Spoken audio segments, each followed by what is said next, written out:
Dr. Judy Mikovits has been called one of the most accomplished scientists of her generation.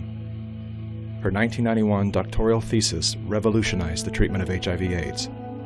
At the height of her career, Dr. Mikovits published a blockbuster article in the journal Science. The controversial article sent shockwaves through the scientific community as it revealed that the common use of animal and human fetal tissues were unleashing devastating plagues of chronic diseases. For exposing their deadly secrets, the minions of Big Pharma waged war on Dr. Mikovits, destroying her good name, career, and personal life. Now, as the fate of nations hang in the balance, Dr. Mikovits is naming names of those behind the plague of corruption that places all human life in danger. So you made a discovery that conflicted with the agreed-upon narrative.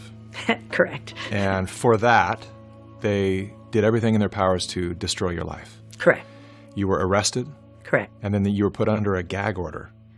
For 5 years, if I went on social media, if I said anything at all, they would find new evidence and put me back in jail. And it was one of the few times I cried, and it was because I knew there was no evidence the first time. And when you can unleash that kind of force to force someone into bankruptcy with a perfect credit score, and so that I couldn't bring my 97 witnesses, which included the heads, Tony Fauci, Ian Lipkin, the heads of the public health in HHS, who would have had to testify that we did absolutely nothing wrong. And so what did they charge you with? Nothing. But you were in jail. I was held in jail with no charges. I was called a fugitive from justice. No warrant. Literally drugged me out of the house. Our neighbors are looking at what's going on here. They searched my house without a warrant, literally terrorized my husband for 5 days. They said, if you don't find the notebooks, if you don't find the material, which was not in my possession but planted in my house. As if you took intellectual property from the laboratory. Is that correct? It was intended to appear as if I took confidential material, names, and intellectual property from the laboratory. And I could prove beyond a shadow of a doubt that I didn't. Heads of our entire HHS colluded and destroyed my reputation, and the Department of Justice and the FBI sat on it and kept that case under seal, which means you can't say there's a case or your lawyers are held in contempt of court. So you can't even get a lawyer to defend you. So every single due process right was taken away from me, and to this day remains the same. I have no constitutional freedoms or rights. Yet you sit here. I think a lot of people would probably have just taken the retirement out early, laid low, but you have decided to come forth when your gag order has been released to write a book called Plague of Corruption, Restoring Faith in the Promise of Science, and you are naming names. Absolutely. Apparently, their attempt to silence you has failed. And I have to ask, how do you sit here with confidence to call out these great forces and not fear for your life as you leave this building? Because if we don't stop this now, we can not only forget our republic and our freedom, but we can forget humanity because we'll be killed by this agenda. So Anthony Fauci. My name is Dr. Tony Fauci. I'm the director. The man who is heading the Plandemic task force was involved in a cover-up. He directed the cover-up.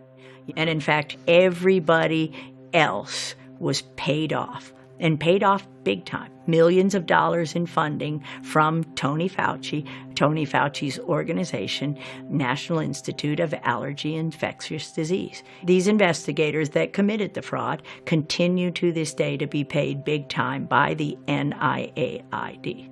And the whole world is listening to his advice for how to handle this current pandemic. How do we know that what he's saying is what we need to be learning? What he's saying is absolute propaganda, and the same kind of propaganda that he's perpetrated to kill millions since 1984. We know from this study quite clearly that there will be a delay in progression significantly greater than for individuals who do not take the drug.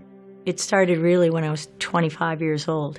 I was part of the team that isolated HIV from the saliva and blood of the patients from France, where Luc Montagnier had originally isolated the virus. Je pense qu'il y a toute une recherche à faire à ce niveau-là qui est négligée parce que This was a confirmatory study, but Tony Fauci and Robert Gallo were working together then to spin the story in a different way.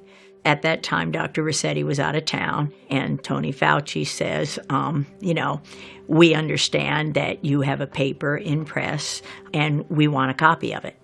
And I said, yes, there's a paper in press, and it's confidential, and no, I will not give you a copy of it.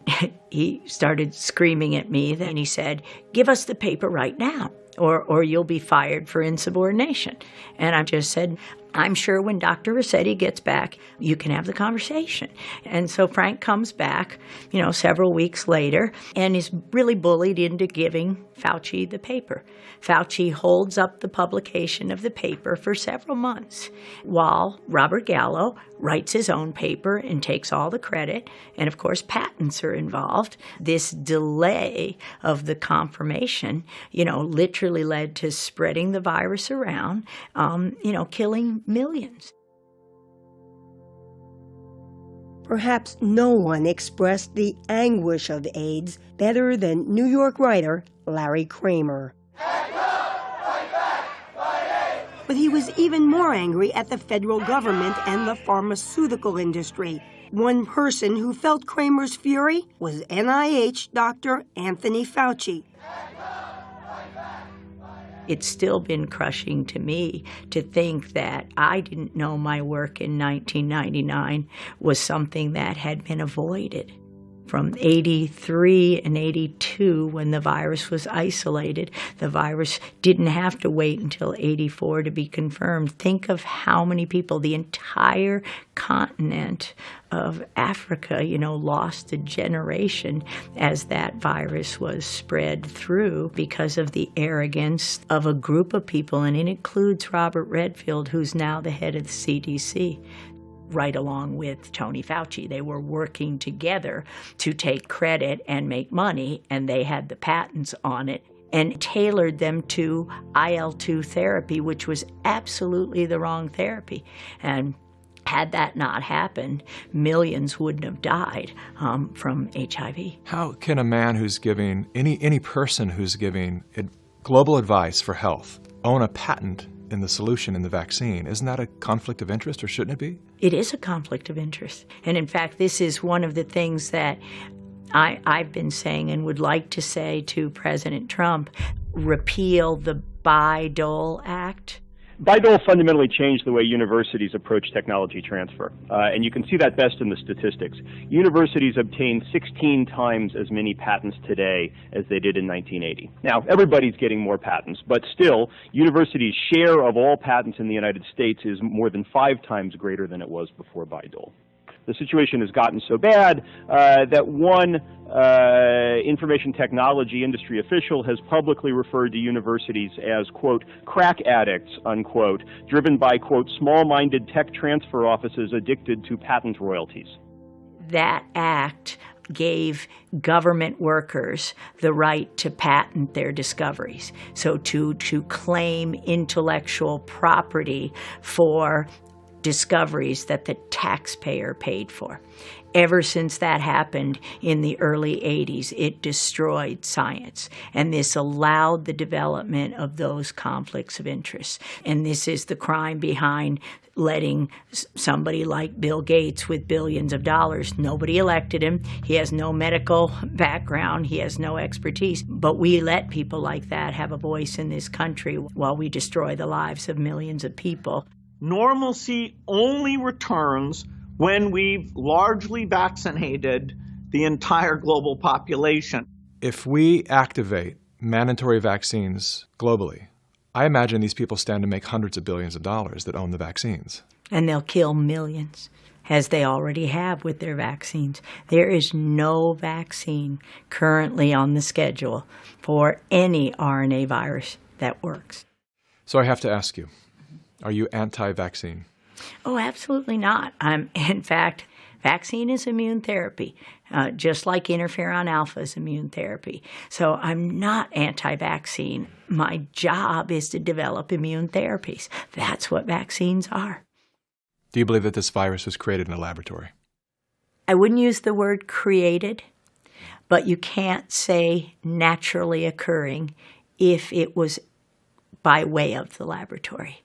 So it's very clear this virus was manipulated, this family of viruses was manipulated and studied in a laboratory where the animals were taken into the laboratory, and this is what was released, whether deliberate or not. That cannot be naturally occurring. Somebody didn't go to a market, get a bat, the virus didn't jump directly to humans. That's not how it works. That's accelerated viral evolution. If it was a natural occurrence, it would take it up to 800 years to occur. This occurred from SARS-1 within a decade. That's not naturally occurring. And do you have any ideas of where this occurred? Oh, yeah. I'm sure it occurred between the North Carolina laboratories, Fort Detrick, U.S. Army Research Institute of Infectious Disease, and the Wuhan laboratory.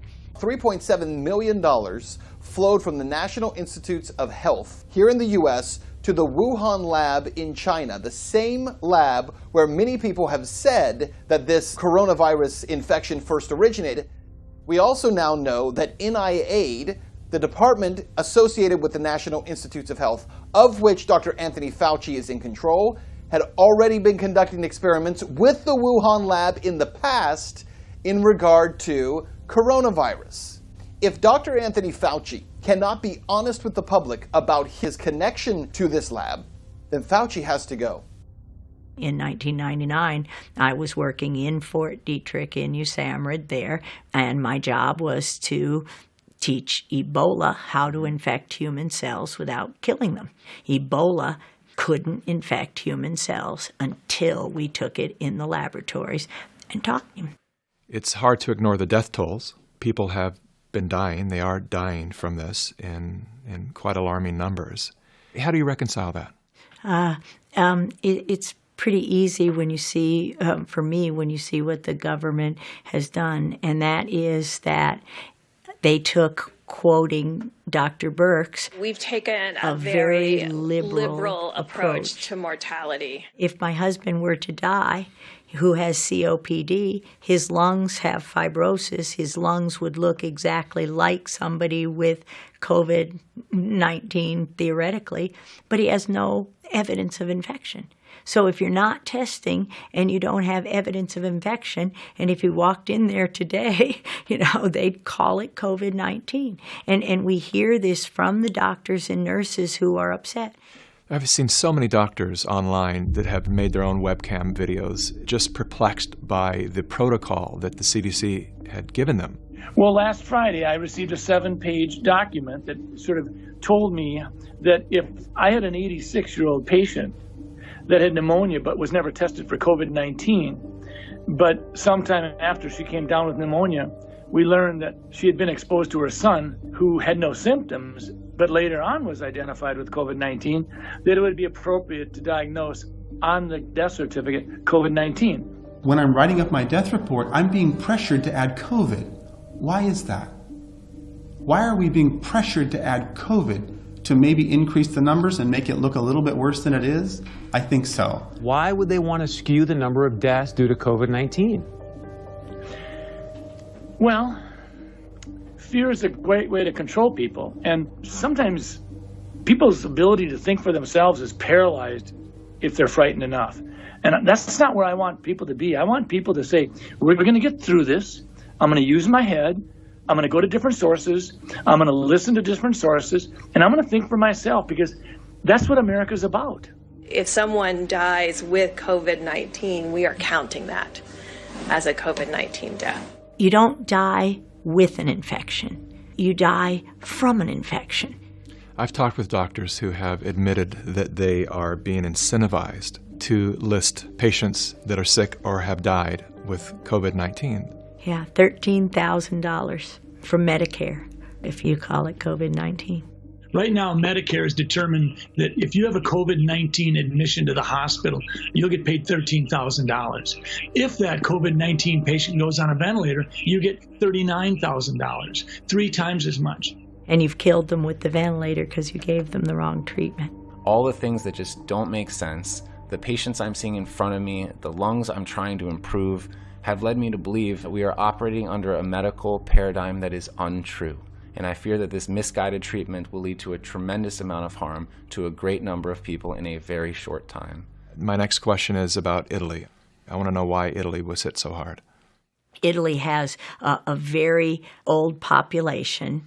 They're very sick with inflammatory disorders. They got, at the beginning of 2019, an untested new form of influenza vaccine that had 4 different strains of influenza, including the highly pathogenic H1N1. That vaccine was grown in a cell line, a dog cell line. Dogs have lots of coronaviruses, and that's why they're not testing there. You could just say, oh, it was that. As the country begins emerging from the worst of the coronavirus epidemic, one question remains. What happened to all the hydroxychloroquine? We know that hydrochloroquine and zinc are working great for patients. And then Fauci comes out and says, well, there's no double-blind controlled placebo study, which, by the way, Dr. Fauci, is there going to be a double-blind controlled placebo study of your vaccine? Is there? In a survey polling nearly 2,300 doctors in some 30 countries, hydroxychloroquine was ranked as the most effective medication to treat the virus. The AMA was saying, doctors will lose their license if they use hydroxychloroquine, the anti-malarial drug that's been on the list of essential medicine worldwide for 70 years. Dr. Fauci calls that anecdotal data. It's not storytelling if we have thousands of pages of data saying it's effective against these families of viruses. This is essential medicine, and they keep it from the people. Not only now, but back in autism with our discovery, there was an old antiviral drug, 100-year-old drug called Suramin, on the WHO list of essential medicine. It literally gave kids with autism a voice, a life. What did Bayer and Monsanto do? They took it away from everybody. You couldn't get it to save your life right now, and we tried. Believe me, every way we could. So when you take away a medicine, and not just the WHO, not just the WHO, the FDA, the CDC, Tony Fauci, close everything. Just end it all, and we've got a healthy world again. And we got tons of money, because we can take all that money they're making on their patents, and we can give it to the victims of this plague of corruption. Is it safe to say that anything that cannot be patented has been shut down intentionally because there's no way to profit from it, all these natural remedies that we have had forever? Absolutely, that's fair to say, and that's exactly what's going on in COVID-19. The game is to prevent the therapies till everyone is infected and push the vaccines, knowing that the flu vaccines increase the odds by 36% of getting COVID-19. Where does that data come from? A publication last year where the military who had been vaccinated with influenza were more susceptible to coronaviruses. Coronaviruses are in every animal.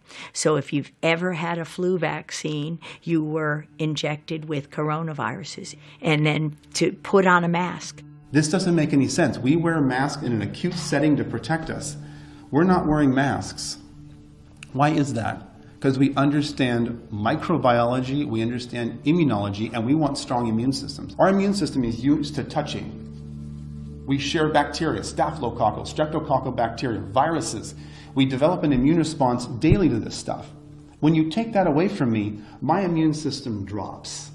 As I shelter in place, my immune system drops. You keep me there for months, it drops more. And now I'm at home, hand washing vigorously, washing the counters, worried about things that are indeed what I need to survive. You're not immunodeficient and you're not elderly. You should be able to go out without any gloves and without a mask. I think if you are those things, you should either shelter in place or wear a mask and gloves. I don't think everybody needs to wear a mask and gloves because it reduces your bacterial flora. It doesn't allow you to interact with society, and your bacteria flora and your viruses, your friends that protect you from other diseases, end up going away, and now you're more likely to get opportunistic infections that are hoping you don't have your good bugs fighting for you, if that makes sense. And then as we all come out of shelter in place with a lower immune system and start trading viruses and bacteria, what do you think is going to happen? Disease is going to spike. I guarantee when we reopen, there's going to be a huge amount of illness that's going to be rampant. The building blocks of your immune system is virus and bacteria, end of story. Wearing the mask literally activates your own virus. You're getting sick from your own reactivated coronavirus expressions, and if it happens to be SARS-CoV-2, then you've got a big problem. You're not the first virologist who has told me that we're doing the exact opposite of what we should be doing to contain and to create immunity from this virus. Why would you close the beach? You've got sequences in the soil, in the sand. You've got healing microbes in the ocean, in the salt water. That's insanity.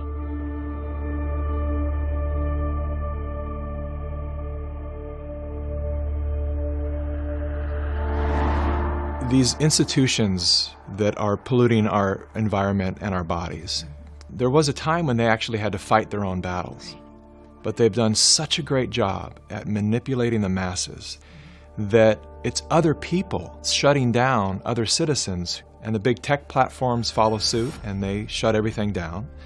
There is no dissenting voices allowed anymore in this free country, which is something I never thought I would live to see. Nor would I accept what I've experienced since 2011. It's beyond comprehension how a society can be so fooled that the types of propaganda continue to where they're just driving us to hate each other. You want to go to work Yes. and get this disease? I think the medical profession know what they're talking about. They've been wrong so far, ma'am. They've been wrong.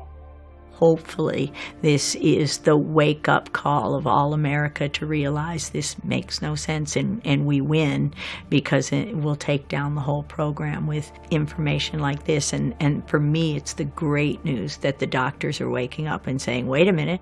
You doctors that are watching this, and I see a lot of you right here, why are you not getting loud? I'm here to defend you. I'm here to defend my freedoms. I'm here to defend my family's freedoms, my patients' rights to choose what to do with their life.